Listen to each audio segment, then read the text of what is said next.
Di video kali ini saya akan membahas tentang peralatan-peralatan apa saja yang saya gunakan dalam hal membuat video YouTube seperti sekarang ini. Mulai dari kamera, lensa, lighting, sound, dan aksesoris-aksesoris pendukung lainnya.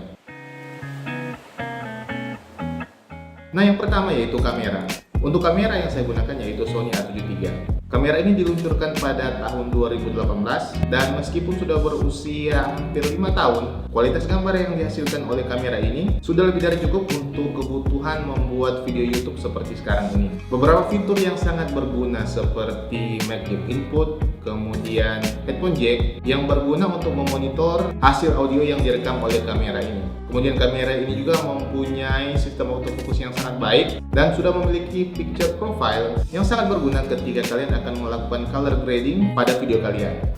Kemudian karena layar dari Sony A7 III ini tidak bertipe fully articulating screen, maka akan sedikit menyulitkan kita untuk mengatur framing ataupun exposure pada kamera. Nah, solusi mudah untuk masalah ini yaitu dengan menggunakan aplikasi Imaging at Mobile dari smartphone. Langkah pertama, kita masuk ke menu kamera, kemudian pilih Network, Control with Smartphone, kemudian pilih Connection, dan setelah muncul gambar QR Code seperti ini, dari smartphone kita tinggal masuk di aplikasinya dan scan QR Code atau tinggal pilih nama kamera jika kita sudah pernah connect sebelumnya. Memang terdapat delay antara tampilan aplikasi dan kamera, tapi itu saja sudah cukup untuk mengatur framing serta exposure pada kamera ini.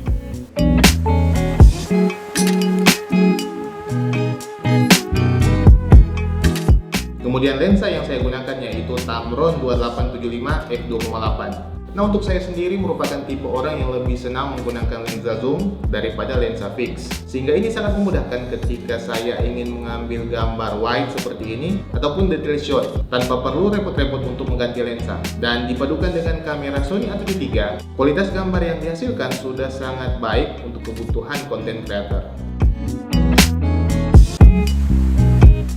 Kemudian untuk sound yang saya gunakan yaitu Boya by BM3030. Untuk audio memang merupakan salah satu elemen penting dalam hal membuat video, sehingga tidak cukup jika kita hanya mengandalkan hasil audio langsung dari kamera kita. Nah, ini merupakan contoh hasil audio jika kita tidak menggunakan mic eksternal, dan ini adalah contoh hasil audio ketika menggunakan mic Boya by BM3030. Terdapat peningkatan kualitas audio yang sangat signifikan jika dibandingkan ketika tidak menggunakan mic eksternal seperti sebelumnya. Nah, tentu saja saat ini pilihan mic tidak terbatas hanya pada mic shotgun yang dapat ditaruh di atas kamera. Terdapat juga berbagai macam tipe mic seperti mic wireless ataupun mic lavalier, dan kalian tinggal menyesuaikan saja dengan jenis konten atau kebutuhan kalian. Dan untuk saya pribadi sendiri, sebagian besar video yang saya buat, hasil audio dari video-video tersebut menggunakan mic ini. Kemudian selanjutnya yaitu lighting. Nah, untuk lighting yang saya gunakan ada 3, yaitu Godox SL60W.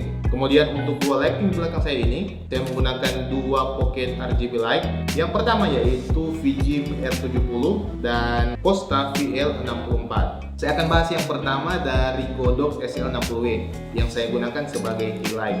Nah, alasan utama saya memilih Godox SL60W ini yaitu pertama adalah harga. Untuk harga dari lighting ini tergolong murah. Kemudian kualitas cahaya yang dihasilkan sudah memiliki CRI di atas 90. Nah, sebagai informasi, CRI adalah Color Rendering Index. Nah, CRI ini digunakan untuk mengukur ketepatan dari sumber cahaya dalam hal keakuratan menunjukkan warna asli dari suatu objek. Nah, biasanya untuk LED yang digunakan di rumah memiliki CRI di bawah 90, sehingga kurang begitu cocok untuk digunakan apalagi untuk video dengan kebutuhan profesional. Nah, lampu-lampu tersebut memiliki kecenderungan untuk tidak dapat menunjukkan warna asli dari suatu subjek ketika cahaya yang dihasilkan mengenai subjek tersebut. Nah, berbeda dengan lighting seperti Godox ini yang sudah memiliki CRI di atas 90, sehingga sangat cocok ketika digunakan pada saat kalian membuat video YouTube seperti sekarang ini ataupun untuk kebutuhan profesional. Kemudian untuk kedua pocket lighting lainnya, biasanya saya gunakan untuk menerangi background ataupun menjadi highlight. Nah, ini adalah contoh hasil gambar ketika kita hanya menggunakan lampu ruangan sebagai cahaya utama kita.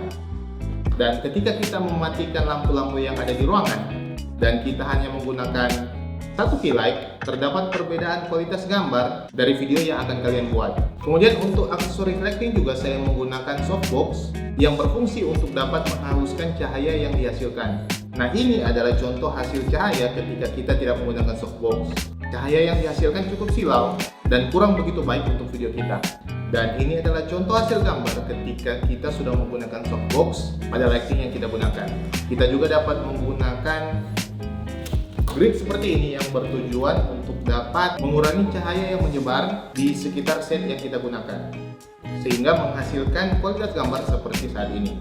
Dapat saya katakan dua hal yang paling berpengaruh ketika kalian akan membuat video bukanlah kamera atau lensa yang kalian gunakan, melainkan kualitas audio dan kualitas lighting yang kalian gunakan menjadi salah satu faktor utama yang dapat meningkatkan kualitas video kalian secara teknis. Nah, bahkan jika kalian hanya menggunakan smartphone saja untuk merekam video, jika kalian sudah menggunakan lighting dan sound yang bagus, kualitas video dari smartphone kalian dapat ditingkatkan.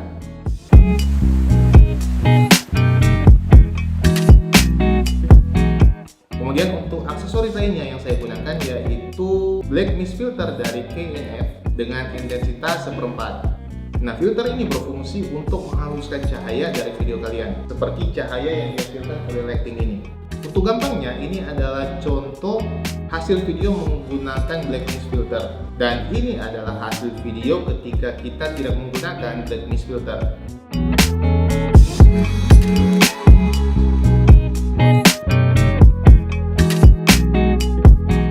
Nah, setahu saya ada beberapa intensitas yang disediakan ketika kalian akan membeli filter ini. Jadi kalian dapat memilih intensitas mana yang cocok untuk kalian gunakan. Untuk saya pribadi, saya lebih memilih intensitas 1/4. Nah, di samping untuk kebutuhan studio, filter ini juga dapat kalian gunakan untuk kebutuhan membuat video sinematik kalian. Apalagi ketika kalian merekam video pada saat kondisi sunset ataupun sunrise, filter ini dapat menghasilkan efek yang sangat cantik dan terkesan sinematik di video-video yang akan kalian rekam.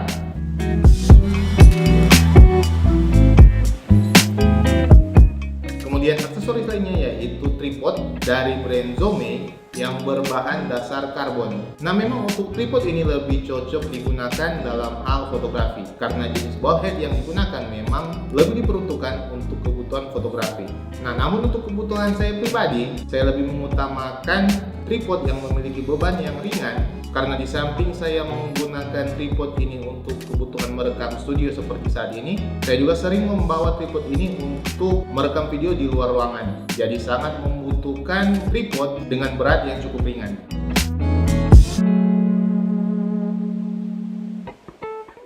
Nah, mungkin itu saja untuk peralatan-peralatan yang saya gunakan dalam hal membuat video YouTube seperti saat ini. Silahkan like, komen, dan subscribe jika kalian merasa video dari saya bermanfaat. Sampai jumpa di video selanjutnya.